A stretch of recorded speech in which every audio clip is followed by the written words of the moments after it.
Paz do Senhor, irmãos em Cristo Jesus. Obrigado por estar aí participando agora da primeira lição do quarto trimestre da nossa revista da editora Betel. E nesta feita, Neemias, estaremos estudando o livro de Neemias. E para você que está participando da primeira vez, meu nome é Ronald, sou professor do Instituto Teológico Metanoem. Estamos ministrando aulas há mais de 12 anos já, servindo ao povo de Deus. E agora eu quero ajudar você, principalmente que professor da escola bíblica, a ver alguns detalhes dentro da lição, para que você tenha uma lição de maior qualidade, para que eu possa te ajudar na tua ministração. Bom, é assim, se você não se inscreveu no nosso canal, por favor, inscreva-se no nosso canal e também deixe seu like, tá? E compartilhe esta lição. Talvez você esteja ouvindo um barulho assim meio diferente, né? Aqui onde eu estou gravando, em São José dos Campos, está uma chuva, tá? Muito forte, talvez vai sair um pouquinho do barulho. A lição número 1 é Neemias, um homem dedicado à obra de Deus, tá? Essa será a nossa lição número 1. O texto áureo sucedeu que, ouvindo eu essas palavras, assentei-me e chorei e lamentei por alguns dias, e estive jejuando e orando perante o Deus dos céus. Este é Neemias 1, versículo 4. Nós vamos estudar quem foi Neemias, os seus comportamentos, as suas atitudes. A verdade aplicada diz-se: na bonança ou na crise, a constância na oração é o pilar que concede ao cristão equilíbrio necessário na caminhada rumo ao céu. E nós temos 3 objetivos. Primeiro, apresentar quem foi Neemias. Segundo, identificar o contexto histórico da época de Neemias. E terceiro, mostrar as reações de Neemias, né? Como as reações de Neemias podem ser úteis para os cristãos hoje. São os 3 objetivos. Texto de referências tem Neemias capítulo 1, versículos 1 ao 3. Você lê aí, por favor, em casa. Eu vou partindo já para a introdução. Depois de Neemias liderou o terceiro e grande retorno para Jerusalém, depois do exílio da Babilônia. Seu interesse pelo bem-estar de Jerusalém e seus habitantes o levou a tomar uma atitude corajosa. Então aqui nós vemos algo muito interessante, muito importante, que Neemias é uma pessoa que está atento às situações que está se passando em torno dele, tá? Seu contexto, e também em relação à sua terra lá em Jerusalém. Ele recebe informações e ele é um homem que não somente ouve, mas toma atitudes. Nós vamos já para o tópico 1. Neemias é a obra de Deus. O homem que não esqueceu suas origens, seu primeiro subtópico. Depois, um homem comprometido. E em seguida, um homem em constante vigilância. Vamos lá para o primeiro tópico. Neemias é a obra de Deus. Neemias servia ao rei da Pérsia como copeiro. Quando sabe do estado em que se encontra Jerusalém, demonstra pelo interesse por Jerusalém. Vejamos suas iniciativas e reações. Então vamos ver como Neemias, né? Veja que ele está lá na Pérsia como copeiro, ou seja, não está numa situação estável, né? Ele está tranquilo, está num lugar confortável, e ele escuta as informações, tá? E ele vai ter algumas iniciativas ou algumas reações e iniciativas. Um homem que não esqueceu suas origens. 1.1. Neemias tinha um cargo de alta estima. Sendo assim, poderia ignorar os demais judeus, mas decidiu tomar atitudes. Veja, meu irmão, minha irmã, tá?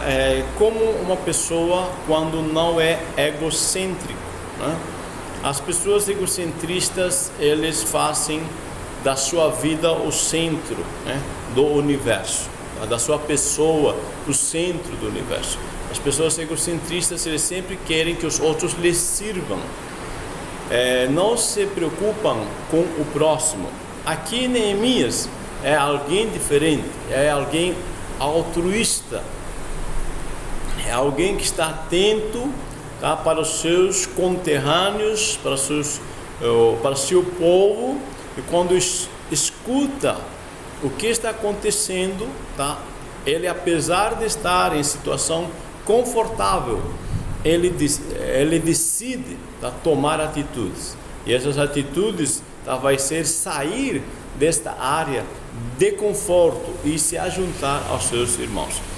Agora, uma coisa importantíssima que a gente percebe, que Neemias não era um sacerdote, nem tinha ascendência sacerdotal, como era o caso de Esdras. E não se pode provar também que ele fosse descendente de Davi, como era Zorobabel. Mas ele escreveu história. Olha só, meu irmão, minha irmã, eu quero levantar para você aqui uma questão, para colocar para você uma questão, que às vezes as pessoas, elas simplesmente se desculpam diante de alguma situação.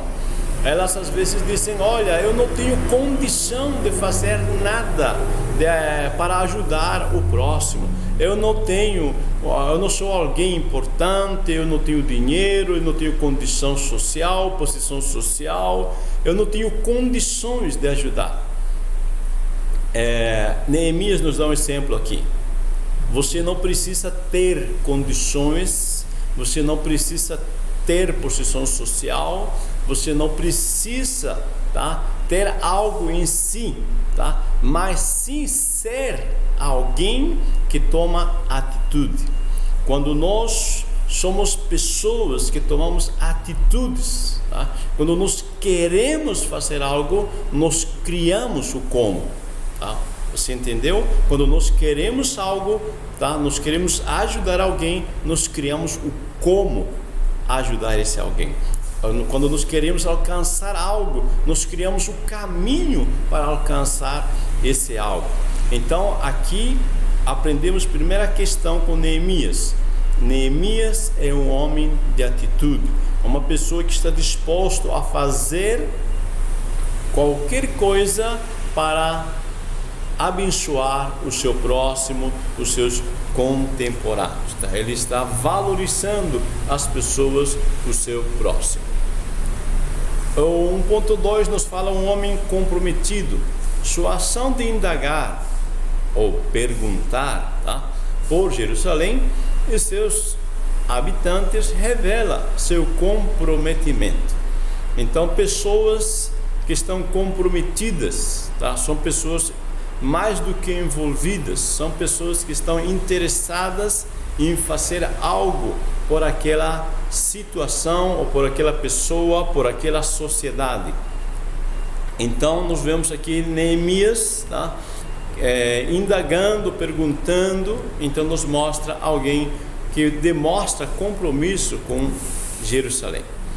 Ao receber as informações acerca dos sofrimentos e das adversidades na vida dos seus próximos, Neemias pensou, chorou e agiu. Olha só, tá? Então é uma pessoa que absorve, tá, a situação dos outros. Ele capta, tá, o que os outros estão sentindo.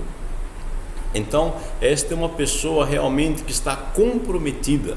Quando nós estamos interessados, né, por alguém, por algo, por uma sociedade, por uma pessoa, nós conseguimos captar o sofrimento dessa pessoa, nós conseguimos fazer a leitura da situação que se está passando, tá, das adversidades, dos problemas. E vamos ver então Neemias, um homem em constante vigilância. Neemias mantinha uma estreita comunhão com Deus, era homem de oração. Então perceba que esta comunhão com Deus, tá, reflete-se na vida de Neemias, né? Assim também a Bíblia diz que Jesus, né, de certa oportunidade, olhando para a multidão, ele moveu-se de íntima compaixão, porque a multidão era ovelhas, como ovelhas sem pastor. Então Jesus faz a leitura, tá, desta situação. Mas isso é porque há uma comunhão entre Deus e o homem. Então quando Neemias tem comunhão com Deus, tá, isso lhe ajuda a fazer essa leitura, lhe ajuda a ter essa percepção.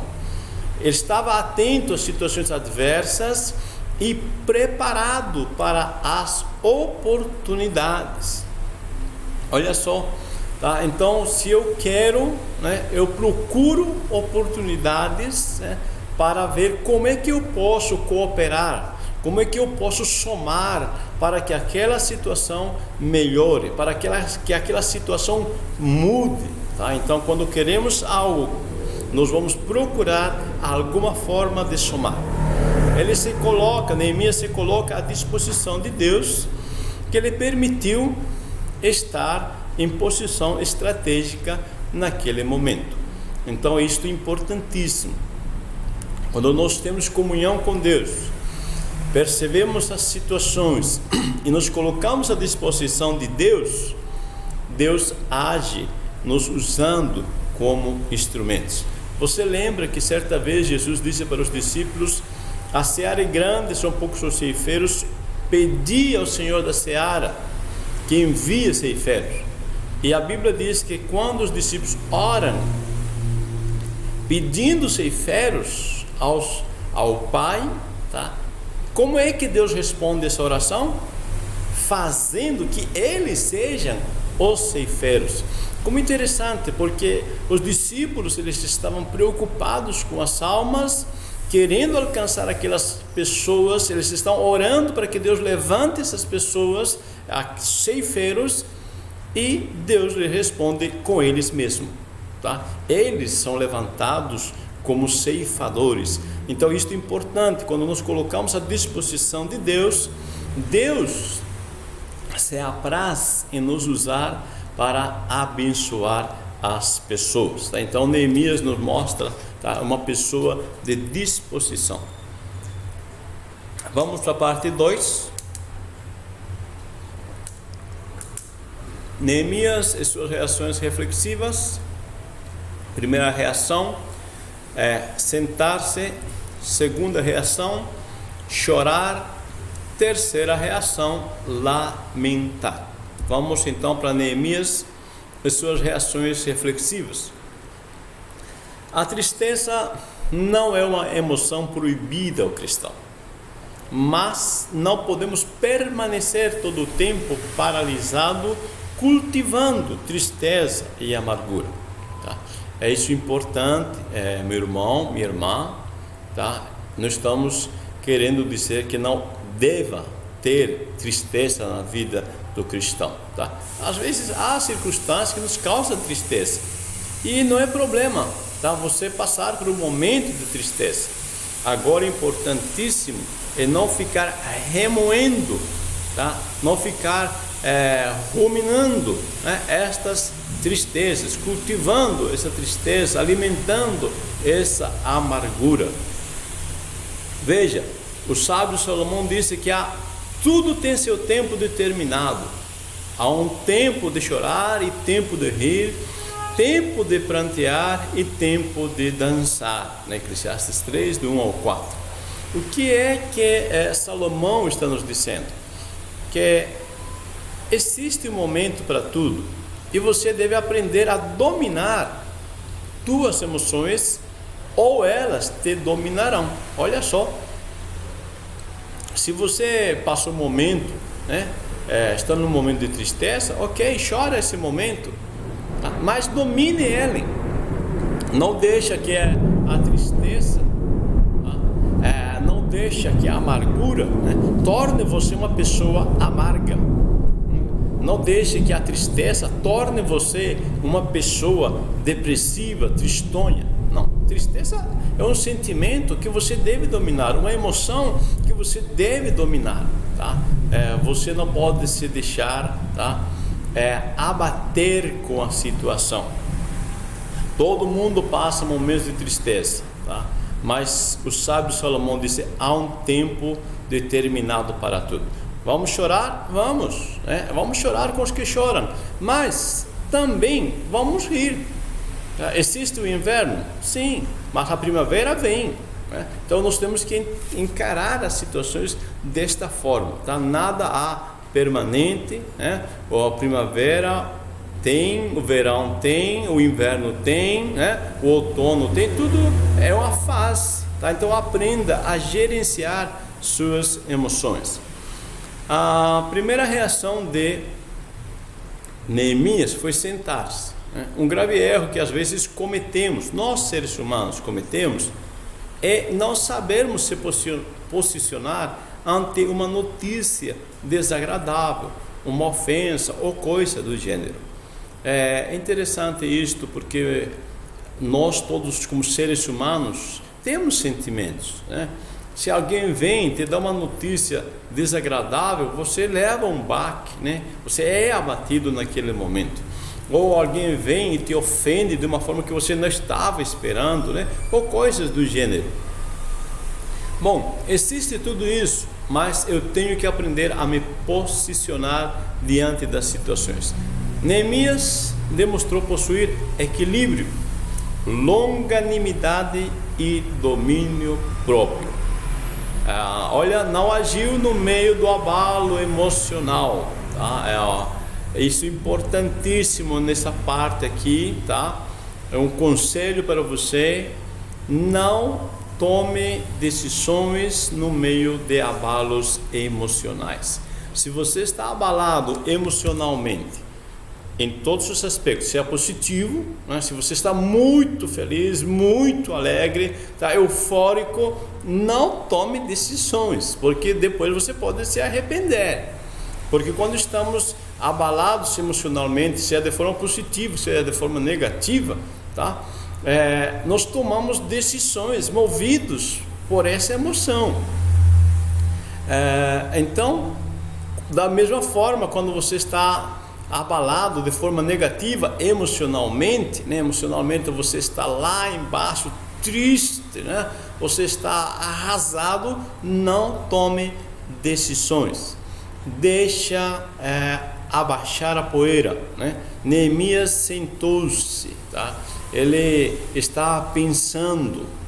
Paulo disse: abatidos, mas não destruídos. Olha só, abatidos, mas não destruídos. Paulo disse: sim, eu sou ser humano, talvez alguém venha, né, e me dê um murro no queixo, né, e eu fique balançando, né? Pode ser, tá? Mas uma coisa é certa: eu não estou destruído, eu sei que eu vou vencer, tá? É esta a posição que nós devemos ter diante das coisas que nos abalam, tá? Quando a vida nos dá um murro, né, no queixo, nós estamos abalados, mas vamos segurar um pouco e vamos renovar e prosseguir.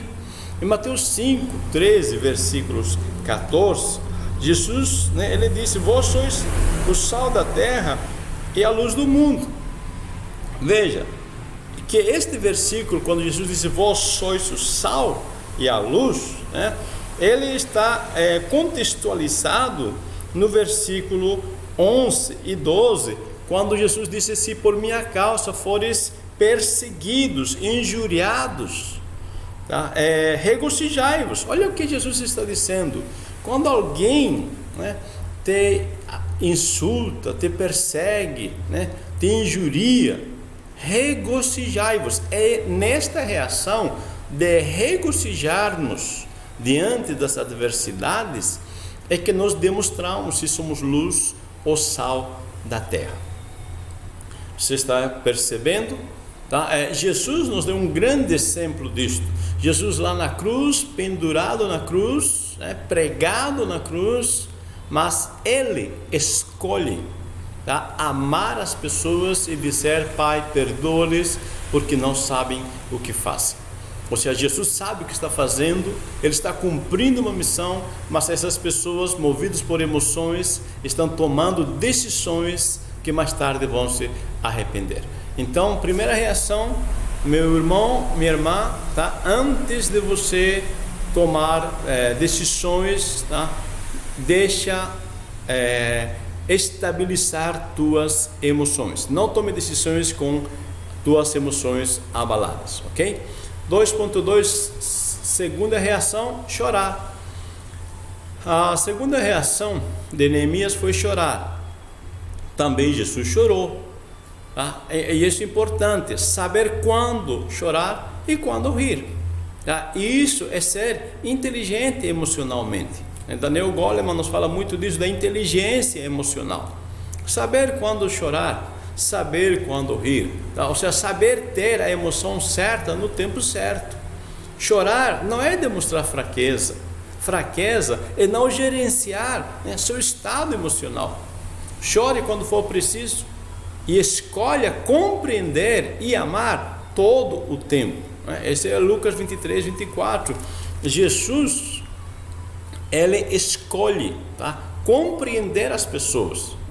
Jesus disse: perdoa-lhes, porque não sabem o que fazem. Tá? Às vezes as pessoas, elas estão agindo contra você, motivados emocionalmente por alguma ferida que eles acham que você lhes provocou, ou por alguma expectativa que eles acham que você não supriu essa expectativa. Elas estão abaladas emocionalmente e reagem ou agem contra você de alguma forma que te machuca. O que você vai fazer? Vai compreender, tá? Você vai se colocar na posição de alguém que ama e compreende, e você vai fazer igual a Jesus e dizer: perdoa-lhes, porque não sabem o que fazem. Eu estou tendo domínio sobre o meu estado emocional, eu estou gerenciando as minhas emoções e eu decido perdoar, eu decido amar, compreender. Amém? 2.3, a terceira reação foi lamentar. Alguns sentidos da expressão lamentar são lastimar, afligir, condoer-se. Outra variante acrescenta que lamento é um choro acompanhado de gemidos e clamores. Veja, lamentar, tá, é uma questão também emocional. Abraão, Jeremias, as mulheres no túmulo lamentaram. Não há problema no lamento. O problema é quando vira murmuração, pois na murmuração procuramos culpados e não soluções, tá? Esse é um problema, né? Se nós lamentamos, porque aconteceu algo que nos traz desgosto e nós ficamos tristes, lamentamos a situação que está passando, nós ficamos tristes, lastimamos por aquela situação, tá? Mas aí tudo bem, tá? Mas agora você não pode, no meio desta situação de abatimento, tentar, achar culpados para esse problema. E se você procura culpados, você tira o foco do problema real, tá? A questão é achar soluções. Em Jeremias 31, versículo 29, o texto diz: cada um, porém, será morto pela sua iniquidade. De todo homem que comer uvas verdes, os dentes se embotarão. Olha só o que Jeremias está dizendo. O que estava acontecendo nesse contexto? Os israelitas, ou os judeus, de Jerusalém, o Reino do Sul, eles estavam lá na Babilônia, em cativeiro, e estavam dizendo: estamos lamentando porque estamos aqui no cativeiro, e o culpado, são nossos pais, porque eles pecaram e nós estamos pagando pelo pecado deles. E Jeremias, Deus através de Jeremias, disse: não é bem assim, tá? O dente se embota daquele que come a uva verde. Se os teus pais comer uva verde, certamente o dente dele vai se embotar, tá? Agora, se você está comendo uva verde, é teu dente que vai embotar. Isto é, cada um paga pelo seu pecado. Veja que quando estas pessoas estão se lamentando e murmurando, acham outros culpados e não olham para a sua situação pessoal. Se eles olhassem para si, se arrependessem dos seus pecados, tá? Aí eles teriam uma vida melhor. Às vezes a nossa vida, né, é uma lamentação pura, uma murmuração pura, porque nós não procuramos soluções, mas sim culpados. Vamos para o 3, Neemias e as reações dinâmicas.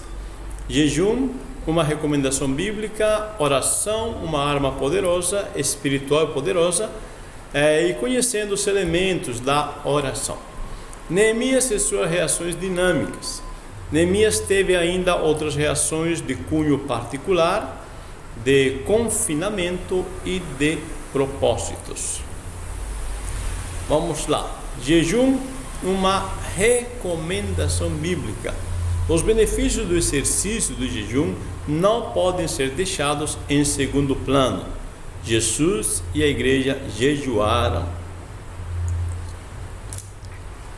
Olha só, tá? Então existe o exercício do jejum.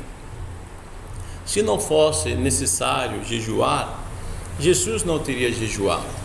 A igreja primitiva não jejuaria, tá? Então é necessário jejuar, um exercício que devemos praticá-lo, tá? Mas importantíssimo é fazermos isto de maneira correta. Jejuar é abster-se de alimento por um período de tempo. Então Lucas 4, 1 e 2 diz que Jesus, né, por 40 dias não comeu coisa alguma, ou seja, ele se absteu, né? Isto é, parou de comer alimento. Então isso é jejum.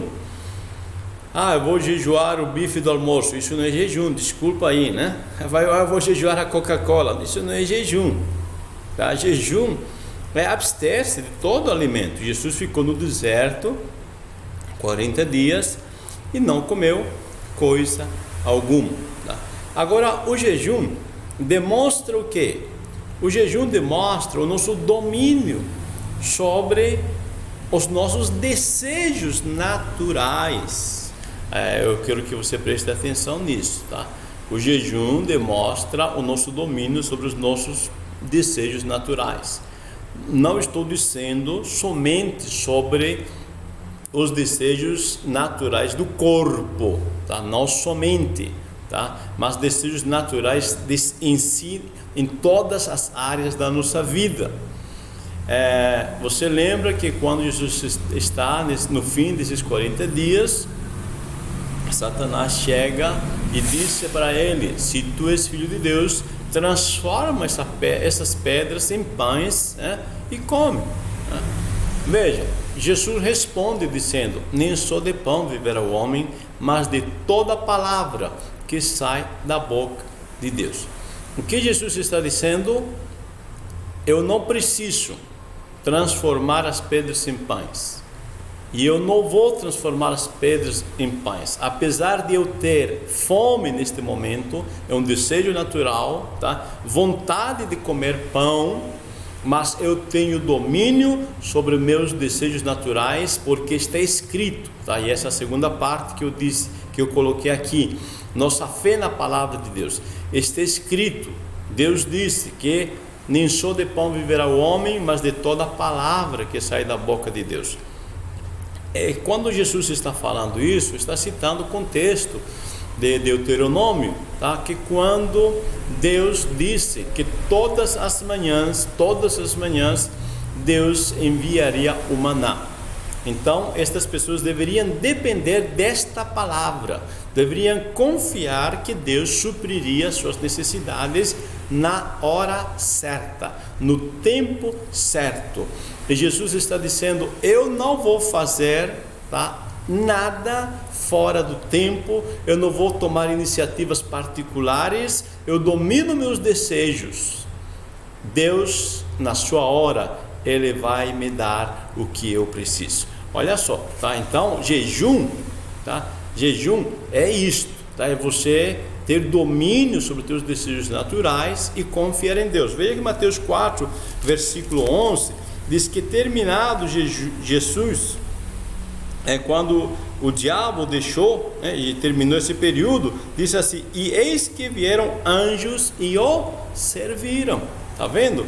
No tempo certo veio, tá? Ele precisava comer? Precisava, não se nega isso, mas Jesus teve controle e Deus lhe providenciou no tempo certo o que ele precisava. Então jejum é isso. Jejum não é, tá, para você ter pecados perdoados.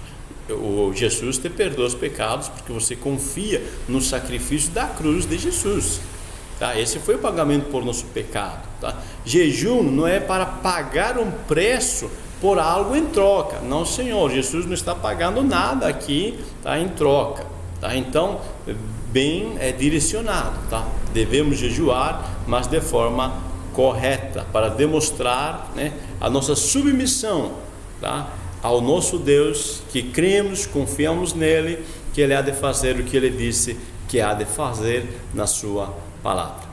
3.2, oração, uma arma espiritual poderosa. Neemias sabia que a situação da cidade de Jerusalém era dramática, porém não tomou nenhuma decisão sem antes consultar ao Senhor, ok? Então, quando se jejua, se torna sensível à voz de Deus, e nós então estamos com temor de Deus. Como sábio Salomão disse: coloque diante de Deus teus planos e Ele vai estabelecer esses planos, tá? E Deus vai te dar a direção correta. A oração é um diálogo com Deus. Assim como o peixe não consegue viver fora da água, o cristão não sobreviverá por muito tempo sem a oração. Por isso que Paulo disse em 1 Tessalonicenses 5,17: orai sem cessar.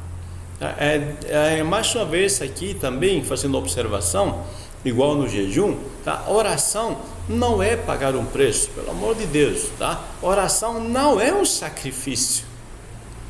Imagina que o teu filho chegue para você, para conversar com você, olhe para você e diga: pai, é um sacrifício conversar com você, né? Mãe, é um sacrifício conversar com você. Isso é lógico, isso é ilógico.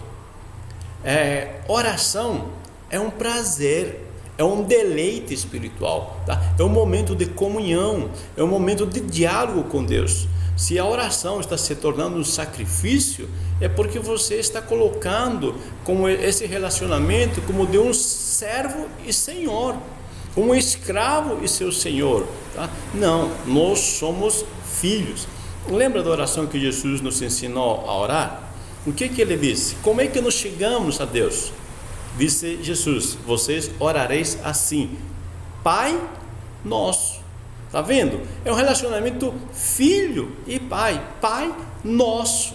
Então, a oração, tá, não deve ser colocada como um sacrifício. A oração deve ser vista, tá, enxergada como um momento de diálogo, de comunhão, de deleite. Aí sim, tá, você terá prazer na oração. Aí você terá prazer de dialogar com o papai, tá? Não importa mais tempo agora, seja meia hora, 1 hora, 2 horas, não importa, será um momento de prazer. 3.3, conhecendo os elementos da oração. Neemias nos apresenta alguns elementos, tá? Que você pode usá-los, é essencial, é muito importante, tá? Nós usarmos. Primeiro, o louvor. Louvor é a parte onde nós adoramos a Deus por aquilo que Ele é, né?